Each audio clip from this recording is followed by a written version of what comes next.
Early on January 24th, 16-year-old Diamond Bradley went missing, leaving her family and the town of Spring Valley in shock. As investigators started looking into what happened that morning, they found some troubling clues that hinted at something more serious behind her disappearance. What first seemed like a typical missing person case quickly turned into something much darker when authorities uncovered a disturbing connection to the hidden risks of online interactions.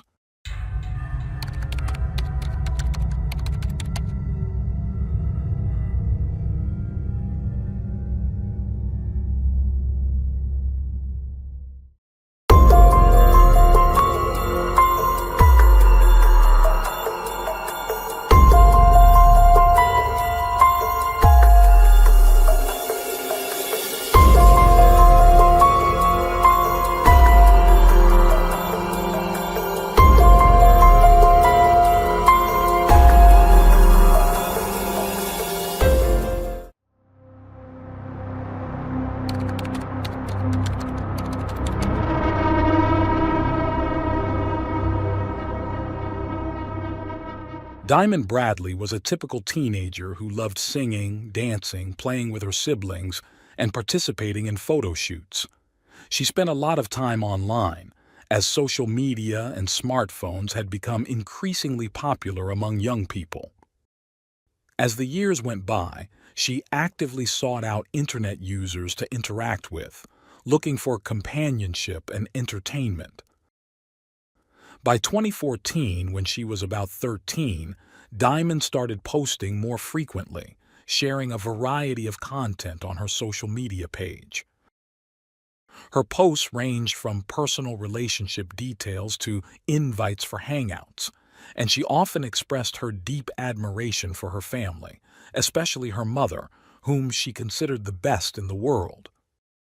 Sometimes she would seek her mother's advice, while other times she simply shared her thoughts. Like many teenagers, Diamond experienced emotional highs and lows as she transitioned from childhood to adulthood. There were moments when she felt a surge of confidence, and at other times she longed to confide in someone. While Doris, her mother, and other family members engaged with her posts, Diamond often craved the attention of her social media followers. In a small town like Spring Valley where activities were limited, her interest in boys began to grow, and social media became a kind of digital diary for her. She regularly updated her thoughts, posting several times a day. Her posts offered a glimpse into her evolving life and mindset as a young teenager. During this period, though she cherished her family, she sometimes felt an overwhelming sense of loneliness. Diamond openly admitted to lacking close friendships and yearned for affection, often sharing her deepest feelings with anyone willing to listen. Although social media only reflected a small fraction of someone's real life, it provided insight into the worries and thoughts that occupied Diamond's mind at the time. A high school student, she had recently begun dating a boy, and the two appeared to be genuinely in love. They spent a lot of time together and seemed like an adorable couple. School was not Diamond's favorite thing, and by fall 2017, she was aiming to complete her graduation through a special program by passing exams. She had a deep sense of empathy and dreamed of pursuing a career in nursing. While many viewed her as young, her ambitions were far from small. On January 23, 2018, her house was full of friends and family celebrating Doris's birthday. The night was filled with love, laughter, a festive cake, music, and the simple joy of being surrounded by loved ones.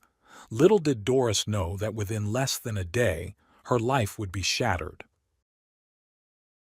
Around 10 p.m., as the guests began to leave, Doris told her daughter she was heading to bed.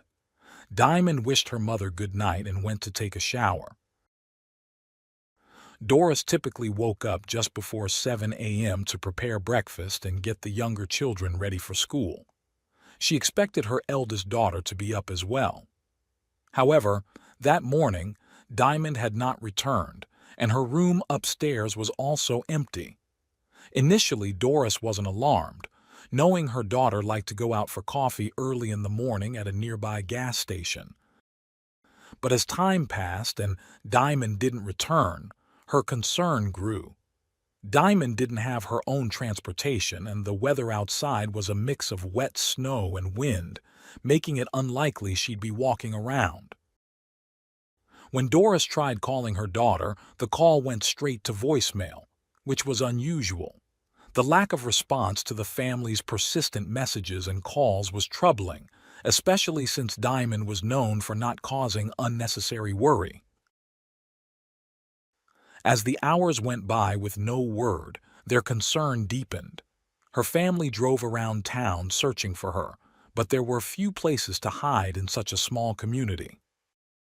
Doris, overwhelmed with emotions ranging from fear to anger, began to dread the worst for her daughter. Diamond had never stayed out this long without informing anyone, and the anguish was becoming unbearable for Doris. After exhausting all options, she reported her daughter missing to the police at 6 p.m. Authorities quickly focused on gathering information about Diamond's phone usage and contacted her cell service provider to track the last known location of her phone using cell tower signals. The response indicated that the last activity on the phone occurred at 7 a.m., about 5 miles northwest of a tower in a neighboring town. However, this only provided a broad search area without precise coordinates, leaving her whereabouts unclear. Shortly after, the phone either ran out of battery or was turned off, as there was no further activity or social media interaction from Diamond. Doris clung to the hope that Diamond's cousin Giovanna, with whom she had been in communication the night before, might have crucial information. Diamond often confided her thoughts and plans to Giovanna, but she hadn't mentioned her intentions for the following morning. Realizing the severity of the situation, Giovanna revealed a critical secret to Doris. Diamond had a second phone that her family didn't know about, which she used to access the internet through Wi-Fi. Her family found the hidden phone in a dresser drawer, locked with a password and without a cellular plan. This revelation shocked Doris, who was unaware of her daughter's secret phone. Recognizing the urgency of the situation, she immediately took the device to the police, hoping it would provide clues about her daughter's disappearance. Investigators discovered that the hidden phone had been used for activities Doris wouldn't have approved of. Bypassing the lock screen, they found additional security measures in place, with each app requiring its own password. Despite this, notifications on the lock screen showed messages from several people inviting Diamond to meet up. The investigation revealed that the 16-year-old girl had been using her phone to engage in online dating platforms, which shocked Doris, but not Giovanna. Diamond had taken precautions, instructing her cousin to alert her at the first sign of danger, understanding the risks of her secret interactions. Doris had always been strict about dating, especially when it came to her daughter's interest in older individuals and the dangers of online communication, emphasizing the importance of caution and skepticism with strangers. Aware of her daughter's tendency to lie about her age, despite warnings from her mother about rushing into adulthood, Diamond crafted an online persona that made her appear older. As the search for Diamond continued, authorities expanded their efforts beyond the digital realm, scouring the neighborhood, checking nearby businesses and gathering surveillance footage for clues. In her usual coffee spot, only a low-resolution camera captured footage of a dark, unremarkable vehicle driven by an adult male. With limited evidence, investigators focused on this individual, analyzing the footage meticulously in hopes of finding anything that could lead to Diamond's location. Meanwhile, the family posted flyers in nearby towns with Diamond's photo and description, convinced that she had been kidnapped and taken out of town. On January 25th, Doris and another of Diamond's cousins went to the police. It became clear that Diamond had gotten involved in something far more dangerous than just socializing with boys. The cousin explained that while browsing dating sites, Diamond had come across pop-up ads promoting meetings with men in exchange for money. It was a transactional arrangement that intrigued the high schooler. Curious to learn more about how it worked, she discovered that some men were willing to pay women to meet them. No one knew how far her curiosity had taken her, or how long this had been going on, but it was clear that Diamond had posted ads of herself on adult websites.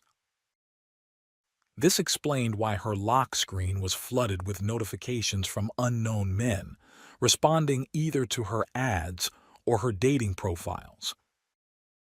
Doris felt like a failed mother, unable to even fathom, even in her worst nightmares, that her underage daughter would choose to make money this way. Diamond's brother, however, saw it differently. Their mother had always balanced strictness with giving her children freedom.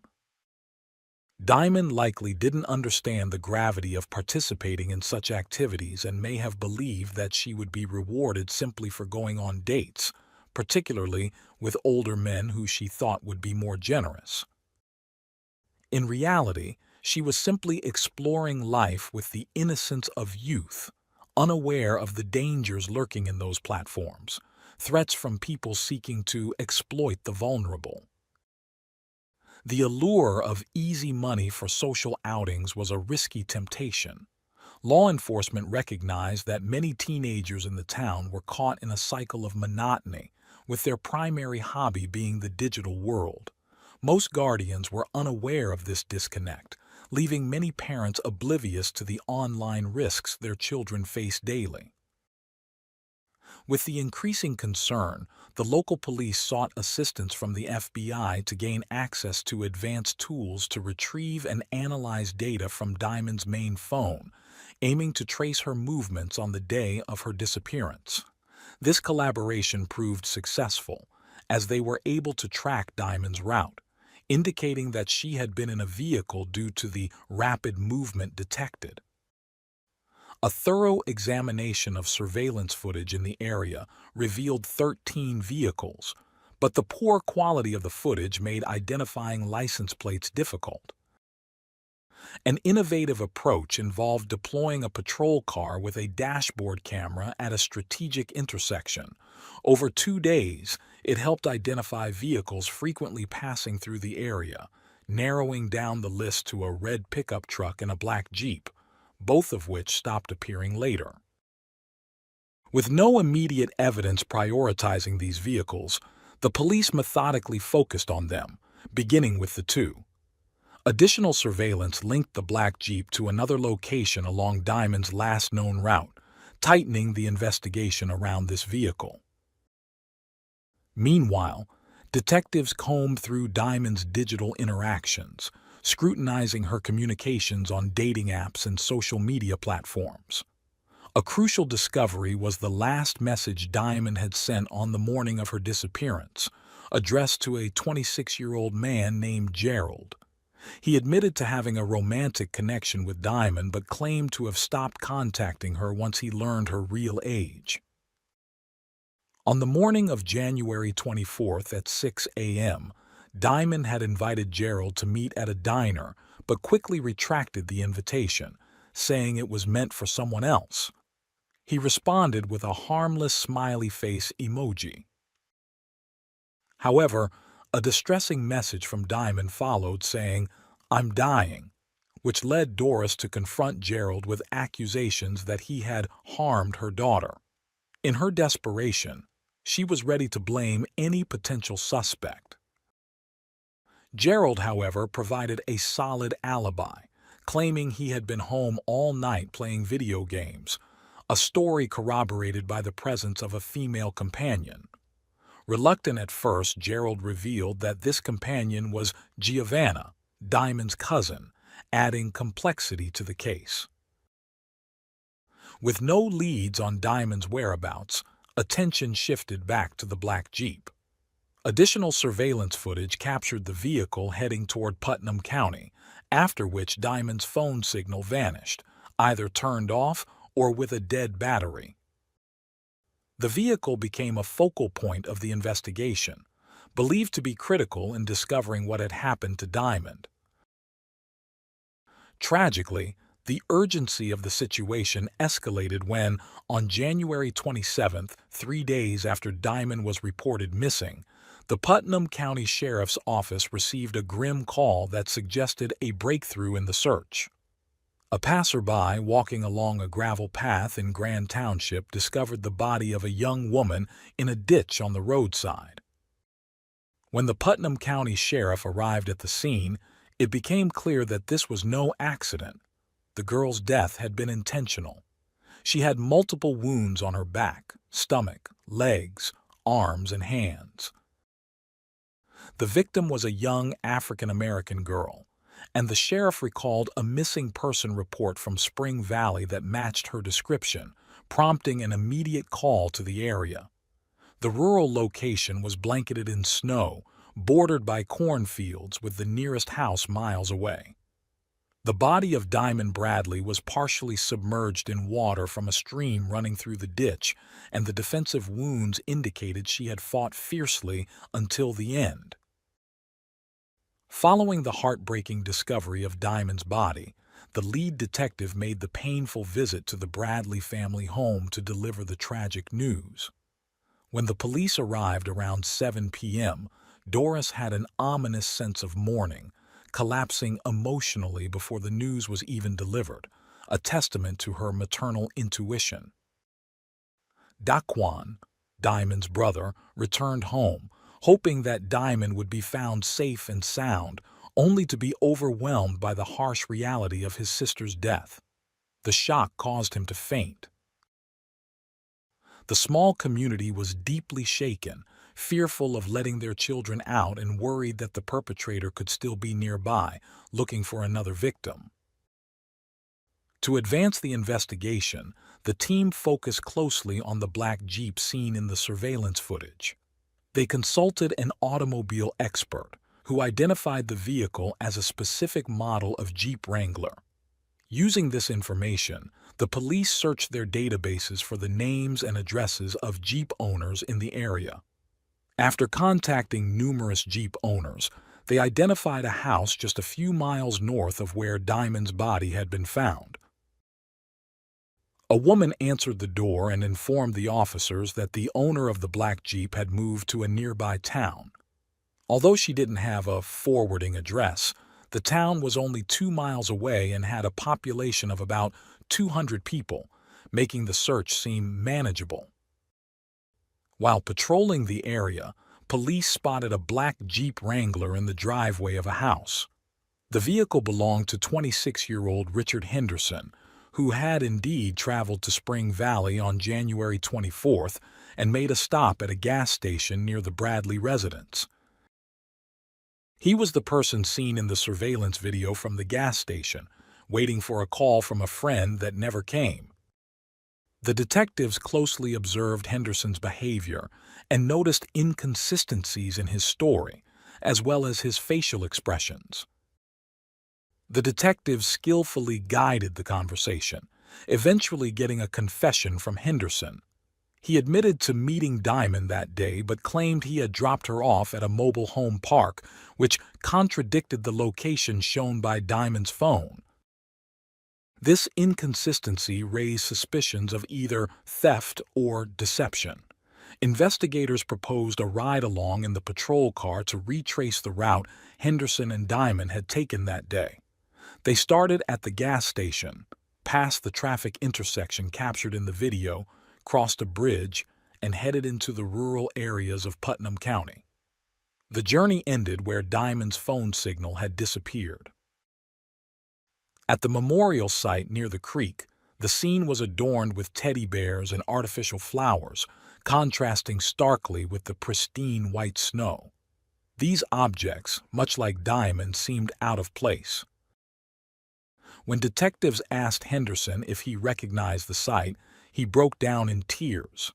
Sensing the moment, the detective pressed him to tell the truth about what happened, and Henderson, overwhelmed, sobbed while avoiding eye contact with the memorial. Richard Henderson's account was brief. He claimed her trip to the isolated area was intended for an intimate encounter. Afterward, when he asked Diamond to leave the car, Diamond allegedly refused and instead brandished a knife. A struggle ensued, with Henderson claiming he acted in self-defense. He insisted that while trying to disarm Diamond, he accidentally stabbed her in the abdomen. Despite this, he said that Diamond remained aggressive, and Henderson admitted to disarming and hitting her, possibly twice before leaving her in the ditch. However, the autopsy revealed more than 20 stab wounds, including several in Diamond's back.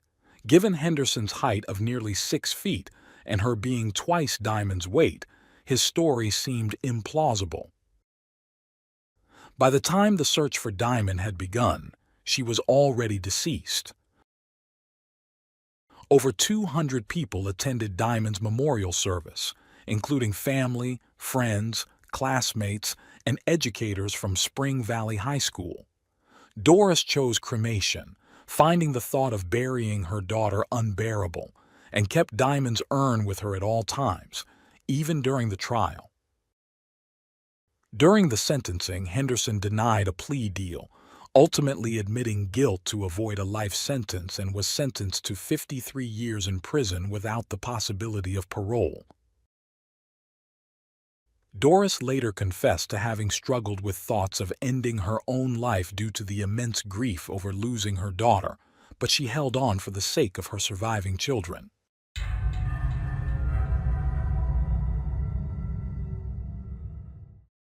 Thanks for tuning in to Unreal True Crime.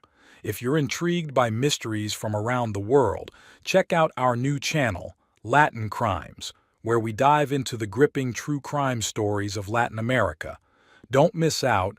Subscribe now for more thrilling investigations.